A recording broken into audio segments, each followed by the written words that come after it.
Hey, what's up everyone? How have y'all been doing? Obviously, it's been a minute since I've done a video, but since the year ended, I figured I would do, my top 10 movies of 2022, because it was a pretty good year for films. Didn't watch as many as I wanted. There are going to be some clear movies that people really liked that I have not watched yet. Just for one reason or another, I haven't seen them. But regardless, we're going to jump right into my top 10 movies of the year. So coming in at number 10 is going to be X, the horror film from Ty West. I'm yet to see Pearl. Pearl looks really good, but I did see X, and X is just an awesome, kind of throwback slasher film. I think it takes place 80s or 70s. Just a really awesome film that kind of contrasts like the horror and the porn industry in a weird way, but it's a really good film. Really good performances from like Mia Goth and blanking on the other names in that movie. The girl that's in Scream, I don't remember her name. But it's just a really good slasher that has like a very unique concept for and just like, I don't know, as a slasher fan, as somebody who loves horror and slasher, it just really did everything right that you want to see in a slasher film.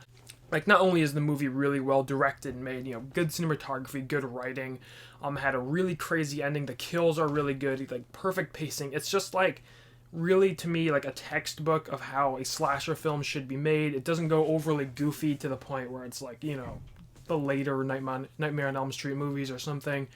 But it's also not too serious to the point where like it's kind of exhausting to watch. It's the right balance. It's just like I said, a textbook version of what a slasher should look like, and I just loved it when I watched it. Really good film. Coming at 9 is going to be the Banshees of Inisherin. Just check this one out. I think it was the second to last movie I watched before I made this list. I watched it on HBO Max. It's like a drama about two friends, or Mike Colin Farrell and Brendan Gleeson's friendship, or Brendan Gleeson basically says, I don't want to be friends with you anymore. Obviously, that's a simplification of things.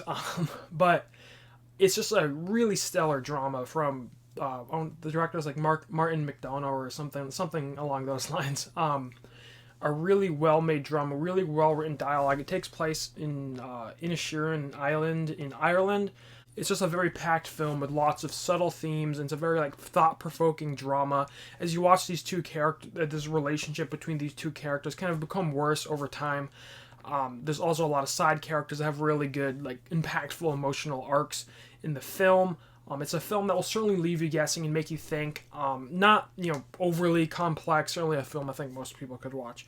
But, like, there's a lot to it. There's a lot going on. While in theory it's very simplistic, it does feel like there's a lot of, like, themes at work in there. A film that you definitely could benefit from rewatching. I loved it on my first watch.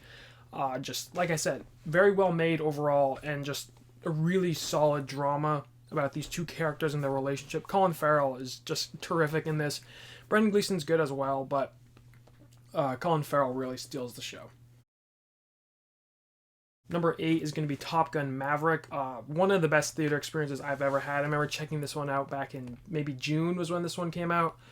I wasn't a big fan of the first Top Gun, so I wasn't necessarily looking forward to this, but this just absolutely blew me away. It's just like an incredibly satisfying legacy sequel. I guess I'd call it a legacy sequel. But it has all that legacy stuff that you like, bringing back old characters, old themes, old character arcs, bringing all that stuff back. But at the same time, it really develops a lot of new characters and just really creates its own film to the point where it doesn't feel like it's leaning on, the original beloved classic that a lot of these legacy sequels do. It just does that whole thing, the whole legacy sequel thing, so well to the point where you don't even feel like it is a legacy sequel because it's just so unique. It's a Tom Cruise film, lots of like awesome practical effects and that kind of stuff that really just make it enjoyable, especially in a theater. Like, visually, this film's insane to watch. Knowing some of the stuff is practical effects. Like, the visuals in this movie are awesome. It's like a fighter plane film, so you expect awesome visuals, but it just completely delivered. And then lastly, that third act of this film where it's just non-stop action was incredible. Exactly the kind of thing you want to experience in theaters. So hands down, one of the best experiences of the year. I haven't yet to rewatch it. Will it hold up as much? I don't know. I don't love it as much as a lot of people do. But like I said, incredibly satisfying film that a sequel, in my opinion, way better than the first one. It's just so good. Definitely, one of those films you had to have seen in theaters. At number 7 is going to be Pinocchio, directed by Guillermo del Toro. The kind of reimagined animated film, kind of stop motion animation kind of thing, of obviously the classic Pinocchio tale. It's the second Pinocchio movie to come out this year, and it's just leagues better than the Disney remake, live action, whatever you want to call that, because that was awful. But this film is really good on Netflix. It's like a reimagined tale of Pinocchio. It's very, if you know the Pinocchio story, you're going to be familiar with a lot of the plot beats in this movie. With the whole whale thing, a lot of the like similar themes, like the plot structure. It's the classic Pinocchio story, but it takes place in like fascist Italy, which is a very unique setting for this film. Obviously, you can imagine fascist Italy. This movie's going to have all those kind of war themes and stuff like that will make this film very unique within like the handful of big Pinocchio movies we've had.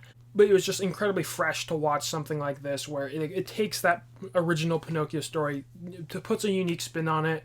And likewise, the animation in this film is gorgeous. I think some of it's real, some of it's not. I don't know how they did it. I haven't watched any videos on that or anything. But it's just an incredibly beautiful film to watch, with the wooden kind of Pinocchio and like all that like kind of clay-looking animation, kind of like Coraline or something, I guess is what I'm thinking of.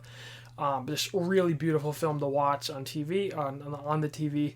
And it's also like really well voice acted. I know like some of the voice actors, Christoph Waltz, Ewan McGregor, the guy in the Harry Potter movies.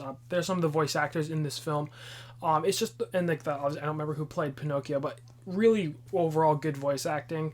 And it's a very emotional film, some really good kind of themes and arcs. Like I said, they kind of use that setting of kind of it being kind of a war film, anti-war film. They use that setting to really push some different themes and ideas, and that works really well. And it just creates a very, beautiful and unique film that just worked incredibly well for me. So at number 6, and the biggest surprise of the year for me, is going to be Puss in Boots: The Last Wish. I did not think this film would be anywhere near the top 10 movies of the year for me. I wasn't a big fan of the Puss in Boots film. I don't think this franchise has had a good film since Shrek 2, and that was almost 10 years ago, or almost 20 years ago. And I just wasn't excited for this. I didn't think it was going to be anything special, and they just absolutely knocked it out of the park. First off, the animation, different than your usual DreamWorks animation. It's a lot more stylistic. It's almost like what you see in like the Spider-Man, Into the Spider-Verse, kind of like that, but it also does have that signature DreamWorks style. But it just is amazing to see this animation on the big screen. There's a lot of just beautiful shots, especially with the like death wolf guy. There's one scene towards the beginning of the film that's just really like, it's kind of like a horror scene. It's just really good stuff. It's real, and this movie's really just like fun and adventurous about Puss in Boots trying to get back his 9 lives. You have new characters like Goldilocks and the Bears. You have this new dog character in there. You have the cat, Puss in Boots' cat friend, played by Salma Hayek. She's back in this, and it just works really well. It's a fun adventure, I think, really for all ages, and I think certainly for all ages, because there's a lot of more darker scenes in this. I think almost you'd say it's not exactly a kid's movie, because there's a lot of kind of scarier moments, a lot of adult humor, stuff like that, kind of signature to DreamWorks with what they do with the Shrek films. Likewise, lots of like fairy tale lore and stuff. What you love about the Shrek stuff is present here, and it was so good. It's such a good, it has so many like satisfying emotional arcs, not just with Puss in Boots, but with the other side characters. It's a very like developed film. Like themes are very realized throughout, and it works really well. Such a fun film to watch, and I really had a great time with it. I'm glad I was able to check it out in the theaters. Animation's beautiful, and it's just so much better than I ever imagined a Puss in Boots film would be, and it comes in here at number 6. So at number 5, and another huge surprise for me, is going to be The Black Phone, my favorite horror movie of the year, a really good year for horror films. The Black Phone was just remarkable, directed by Scott Derrickson, based off a short story by Joe Hill, obviously the son of Stephen King, and this whole film just feels like Stephen King, and I love that because this is exactly my kind of horror film. It just is constructed the way I love to see horror. Immediately you start the film with just like incredible character development between the kid and his sister, their father, It's just built so well, and then obviously the kid gets kidnapped by Ethan Hawke's character, and it gets very scary and horrific from there. It's a film that's very creepy in a kind of real way. It's a perfect Stephen King kind of thing where you have, it's very real, but you do have this kind of supernatural element that is kind of signature to Stephen King, and then you see it present here in something based off something his son wrote. It's just really cool to watch. Very like satisfying emotional arcs and some very kind of heartbreaking emotional arcs in this film. Also, the atmosphere in this film is super creepy. Obviously Ethan Hawke's character appears to be some form of serial killer type guy, and it's super creepy. That's the creepiest stuff in my opinion. Not like ghosts, but just like real, serial killers and stuff like that. It's just the atmosphere they build in this movie is amazing. It's wonderfully directed and like I said, very emotional, especially by the end. I just thought it was a wonderful horror film. Exactly, and obviously I'm a little biased because this is I love Stephen King, and this is exactly how I like horror films and horror stories to be made. But I absolutely love The Black Phone. And coming in at number 4 is going to be a Netflix film. That's going to be All Quiet on the Western Front. If you've heard me talk about this book before, or this movie before, it's because I really like the book. The book is one of my favorite books. It's just like a horrific and tragic war novel regarding the First World War. And this movie, I was excited to see it come out. It's in German and on Netflix. And it's exactly kind of just captures what the book does. Just tragic, bleak, dark, all that stuff regarding the First World War. Pushing themes of just questioning why this war is happening, kind of humanity and all that stuff. Not as strong as the book. Definitely, the book's kind of hard to adapt because it's very romanticized in a way. But this film, it takes a lot of liberties. It's not note for note like the book. And it's just such a really strong war film, pushing anti-war themes and just creating these characters that you just feel horrible for, as just horrible things continue to happen. And it just doesn't hold back. It's one of those war films that will go along the lines of stuff like Come and See, for example, where it's just super dark. It's just trying to just tell a story regarding how awful and evil war is. And it delivered. It's a really great film, really beautifully done in a very tragic way, depicting World War One but making it very visual. I did have some random issues with certain story elements that felt a little dramatized, but other than that, I just thought this was one of the best made films of the year. Like the cinematography, the sound, the acting by all these pretty much unknown actors, it's really good. If you can handle a very dark war film, definitely check this one out on Netflix. It's in German, of course, so subtitles unless you speak German. But just some heartbreaking scenes in here, and just such a good movie. All right, and before we jump into the top 3, I'm going to throw out some honorable mentions that come to the top of my head. I'd like to honorable mention for Elvis. This was a movie that was in my top 10 for most of the year, got kicked out towards the end because of Puss in Boots and Banshees of Inisherin. Just such a good, biopic about Elvis. No, a little bloated, certainly, but the performance by Austin Butler was just insane. I'd like to shout out Nope. Nope, I checked out recently. Just such a good, kind of blockbuster horror film from Jordan Peele about. I don't really want to spoil anything about it, but it's a really good kind of horror film. Definitely a throwback to Spielberg and all other stuff of that from the 70s and 80s. Shout out to Barbarian, another horror film, another one of the better ones of the year. It's a very original horror film that just goes in some crazy directions, really very kind of unusual pacing, and just very easily holds your attention throughout the film. And Justin Long is in there giving just a hilarious performance. I absolutely loved it. At number 3, we have a movie that I thought was going to be number 1 by the end of the year, but 2 movies came out that did top it, and that's going to be The Batman. When that came out in March, I was just obsessed with that movie. As a huge Batman fan and a huge comic book fan, I was so looking forward to this. And then when it just came out, 3-hour dark Batman film about him doing it investigating this stuff. Batman being a detective, I just loved it.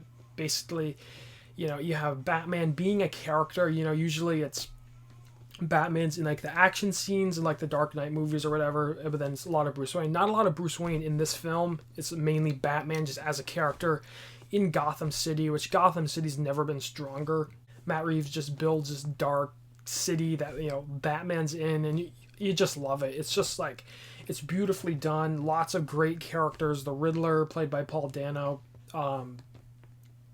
Robert Pattinson just kills it as the Batman. The action's insane. Colin Farrell as Penguin was surprisingly really good. And it just really made me care about this franchise and this universe, just to see where they're going to take the sequel. And like, they've created, really it felt like they were building a world around Batman, which a lot of Batman films have not done, just creating like Gotham City as a whole. And it was just, 3-hour film. Obviously it's a long one, but it just works so well. Holding your attention, littering in action scenes, intense scenes, emotional scenes. And obviously for me, like I said, the biggest part that worked was just having Batman as a character was just awesome. So definitely check this one out. Obviously the Batman was just amazing. And coming in at number 2 is going to be The Northman, directed by Robert Eggers. Robert Eggers' big Viking epic that came out in April. This film was neck and neck with The Batman for number 2, but I give this one the edge just because I love historical films, and just seeing Robert Eggers, who is quickly becoming one of my favorite directors, make this kind of dark and bleak and brutal Viking epic. Definitely like a Shakespeare-style story, kind of similar to like, stuff like Othello and The Lion King. Stuff like that, with this epic kind of revenge tale, all while just being made by a filmmaker who just absolutely knows his stuff. Some like really beautiful scenes in this film, all the while being layered with like Norse mythology and just creating this kind of culture to the best of his ability.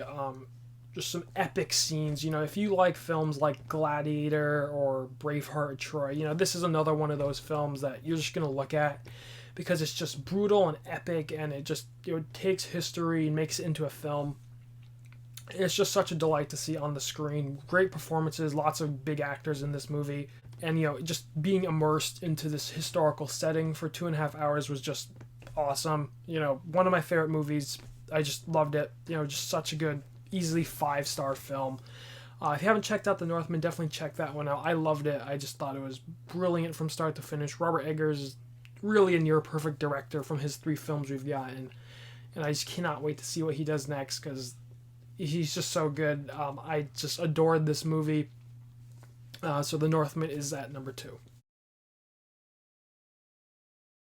And then coming in at number 1, and I knew this would be my number 1 really once the credits rolled, seeing it this December.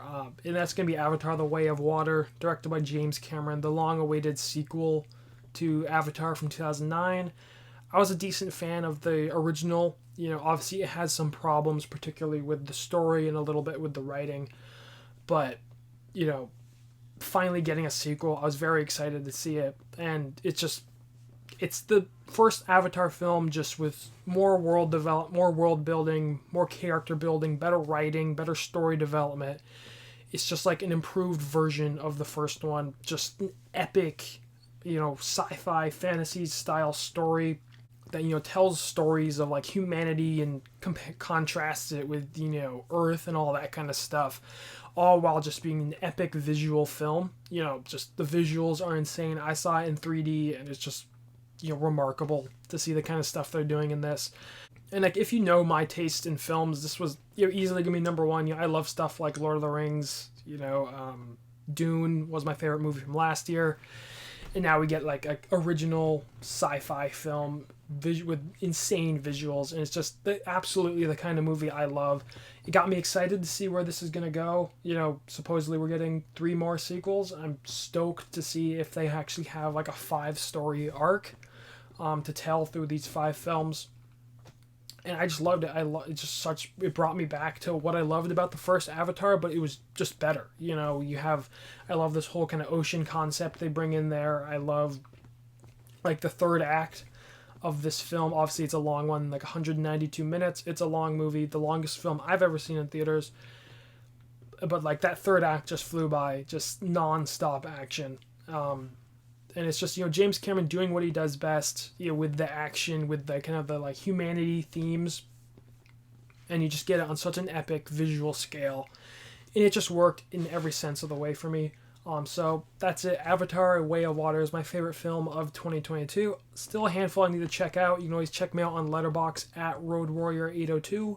That is my Letterboxd username. The link will be in the description anyways. I will be obviously checking out plenty more movies from this year as time goes on, especially as we get towards the Oscars. So check that out if you want. But regardless, that'll do it for my top 10 films of 2022. As always, thank you so much for watching. I really appreciate it. I really appreciate you checking out my videos. Be sure to share your favorite movies of 2022. It doesn't have to be a top 10. You can just tell me your favorite or your top 3 or whatever.